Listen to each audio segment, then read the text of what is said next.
फिरोज की मौत के बाद सपा नेताओं द्वारा फिरोज के परिवार को 2 लाख रुपए की आर्थिक सहायता देने के बाद हिंदू परिवार से मिलने पहुंचे पूर्व मंत्री सुरेश राणा ने सपा पर हमला बोलते हुए कहा कि छेड़खानी गुंडागर्दी करने वालों को संरक्षण देना उनके डीएनए में है और यहाँ योगी आदित्यनाथ की सरकार है, किसी की गुंडागर्दी नहीं चलेगी। उन्होंने परिवार को हर संभव मदद दिलाने का आश्वासन दिया। शामली जनपद के कस्बा जलालाबाद में 4 जुलाई 2024 को कस्बा निवासी फिरोज नाम के व्यक्ति की रात्रि में मौत हो गई थी। फिरोज के भाई अफजल ने कस्बे के ही पंकज राजेंद्र पिंकी पुत्रगण धर्मपाल के खिलाफ तहरीर देते हुए आरोप लगाया था कि उसका भाई किसी काम से मोहल्ला आर्य गंगानगर में गया था, जहां उक्त लोगों ने पीट पीट कर उसकी हत्या कर दी। कुछ लोगों ने मामले को तूल देने के लिए मॉब लिंचिंग जैसे शब्दों का इस्तेमाल किया था। पुलिस ने संबंध में 2 अलग अलग मुकदमों में 6 लोगों के खिलाफ क्षेत्र का माहौल खराब करने का मुकदमा भी दर्ज किया था। वहीं अखिलेश यादव द्वारा जारी किए गए चेक को फिरोज के परिवार को कुछ सपा नेताओं ने घर पर जाकर 2 लाख रुपए की सहायता राशि दी थी। मामला देश भर में चर्चा का विषय बना है। अब बृहस्पतिवार के दिन उत्तर प्रदेश के पूर्व मंत्री सुरेश राणा हिंदू परिवार के धर्मपाल के घर पर पहुंचे। उन्होंने परिजनों से मुलाकात करते हुए घटनाक्रम के बारे में जानकारी हासिल की। उन्होंने पुलिस अधीक्षक को भी फोन कर निष्पक्ष रूप से जांच कर निर्दोष हिंदू परिवार को न्याय दिलाने की मांग रखी। परिवार से बात करते हुए कहा कि अगर कोई नशा करने वाला व्यक्ति किसी के घर में घुसकर जहां महिलाएं अकेली हो वहां छेड़खानी जैसी हरकतें करने की कोशिश करेगा और परिवार ने पुलिस की मदद लेते हुए उसे पुलिस को सौंप दिया था। पुलिस ने परिजनों के सुपुर्द कर दिया था। उसके बाद घर जाकर उसकी मृत्यु हुई, जो नशे का आदी हो। उसकी मृत्यु कैसे हुई उसमें परिवार का कोई दोष नहीं है, जबकि षड्यंत्र के तहत हिंदू परिवार पर मारपीट का आरोप लगाकर नामजदगी की गई है और कई लोगों ने देश भर में माहौल खराब करने की कोशिश की है। उन्होंने सपा नेताओं द्वारा सहायता राशि देने को लेकर कहा कि समाजवादी पार्टी की यह फितरत है कि लगातार गुंडागर्दी को संरक्षण देना, और हम जानते हैं कि समाजवादी की पार्टी की सरकार हम लोग भूले नहीं हैं। क्या हाल था इस उत्तर प्रदेश का। बहनें स्कूल जाती थी, मना करती थी, कहती थी कि डर लगता है किसी न किसी चौराहे पर गुंडा खड़ा होगा। पलायन होता था, व्यापारी अपने काम को छोड़कर इसलिए भागता था कि गुंडे रंगदारी मांगते हैं।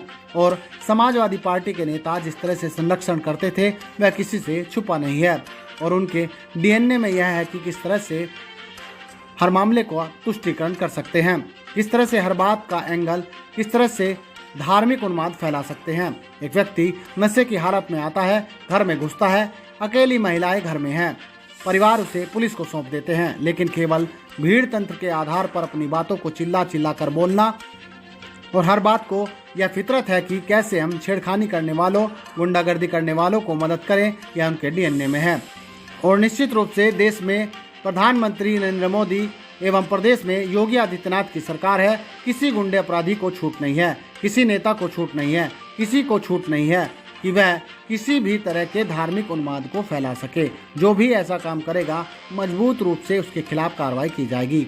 मॉब लिंचिंग जैसे मामले का रूप देने को लेकर उन्होंने कहा, अगर आप जाओगे, चौकी पर भीड़ करोगे और ऐसे लोगों के समर्थन में करोगे, उनका इतिहास तो जान लो। उन्होंने कहा कि कम से कम राजनीति में मानवता की आवश्यकता है। ठीक है, आप समाजवादी पार्टी के हैं, लेकिन फिर भी मानवता के आधार पर विचार करना चाहिए। हालांकि उन लोगों से मानवता की कोई उम्मीद नहीं की जा सकती, फिर भी हमें मानवता के आधार पर विचार करना चाहिए। जरा जरा सी बात पर मॉब लिंचिंग जैसे शब्दों का इस्तेमाल करना, धार्मिक उन्माद फैलाना, यह सब उनके झूठे पुलिंदे हैं और जनता यह सब समझ चुकी है। उन्होंने सपा पर हमला बोलते हुए दमदार तरीके से कहा कि गुंडागर्दी करने वालों की यहाँ कोई खैर नहीं है। पूर्व मंत्री द्वारा हिंदू परिवार से मिलकर उन्हें निष्पक्ष रूप से पुलिस जांच का भरोसा दिया गया। इस अवसर पर सैकड़ों की संख्या में लोग मौजूद रहे। यह मामला देश भर में सुर्खियां बना हुआ है। जिस तरह से एक हत्या का मामला यहाँ हुआ था और उसमें कुछ सपा नेताओं ने 2 लाख रुपए का सहायता राशि देने का काम किया है, इसको लेकर आप क्या कहेंगे? आज आप यहाँ दूसरे पक्ष से भी मिले हैं। समाजवादी पार्टी की ये फितरत है कि लगातार गुंडागर्दी को प्रश्रय देना, और हम सब जानते हैं समाजवादी पार्टी की सरकार हम लोग भूले नहीं है। क्या हाल था पश्चिमी उत्तर प्रदेश का। बहनें स्कूल जाती थी तो मना करती थी कि डर लगता है किसी न किसी चौराहे पर कोई ना कोई गुंडा खड़ा होगा। पलायन होता था, व्यापारी अपने काम को छोड़ करके इसलिए भागता था कि गुंडे रंगदारी मांगते हैं।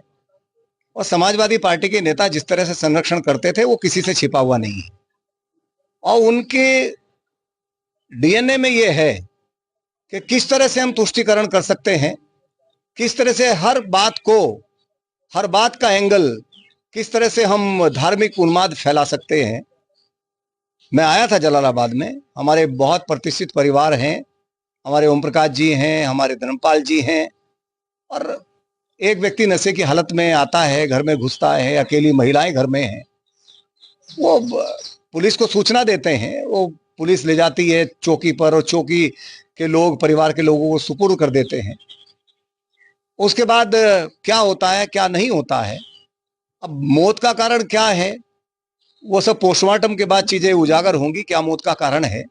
लेकिन केवल भीड़ तंत्र के आधार पर अपनी बातों को चिल्ला चिल्ला के बोलना और हर बात को, और ये फितरत है कि कैसे हम छेड़खानी करने वालों की मदद करें, कैसे हम गुंडों की मदद करें, क्योंकि ये उनके डीएनए में है। लेकिन निश्चित रूप से उत्तर प्रदेश में, देश में यशस्वी प्रधानमंत्री नरेंद्र मोदी जी हैं, उत्तर प्रदेश में यशस्वी मुख्यमंत्री योगी आदित्यनाथ जी हैं।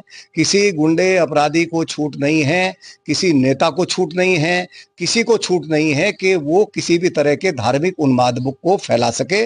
जो भी ऐसा करने का प्रयास करेगा निश्चित रूप से मजबूत कानून कार्रवाई की जाए। कुछ लोगों ने इसे दूसरा एंगल भी देने की कोशिश की है, वो लिंचित तक बता दिया, लेकिन सब स्पष्ट हो गया है, रिपोर्ट में एसपी साहब ने भी कहा। अब यदि आप जाओगे चौकी पर भीड़ करोगे और ऐसे लोगों के समर्थन में करोगे, उनका इतिहास तो जान लो, और जाकर के भीड़ करोगे और फिर ये भी नहीं पूछोगे कि आप कर क्या रहे हो, नशे की हालत में लोगों के घरों में घुस रहे हो।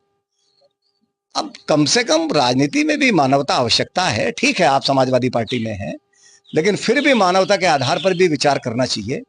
वो मुझे नहीं लगता, उनसे उम्मीद नहीं करता कि मैं मानवता के आधार पर वो सोचेंगे, लेकिन कभी कभी मानवता के आधार पर सोचना चाहिए। हम समाज के एक अंग हैं, तो समाज की व्यवस्था को मजबूत करना हमारा काम है, समाज की व्यवस्था को विखंडित करना हमारा काम नहीं है। जरा जरा सी बातों पर धार्मिक उन्माद पैदा करना और कहीं मोब लिंचिंग तरह तरह के शब्दों का इस्तेमाल करना, तो ये सब उनके झूठे पुलिंदे हैं और जनता उनके चेहरे को समझती है। इसकी पूरी तरह पुलिस जांच कर रही है और निश्चित रूप से जांच में सारी चीजें सामने आ गई हैं, बची हैं और सामने आ जाएंगी, और ऐसे लोगों को अपने चेहरे छिपाने पड़ेंगे।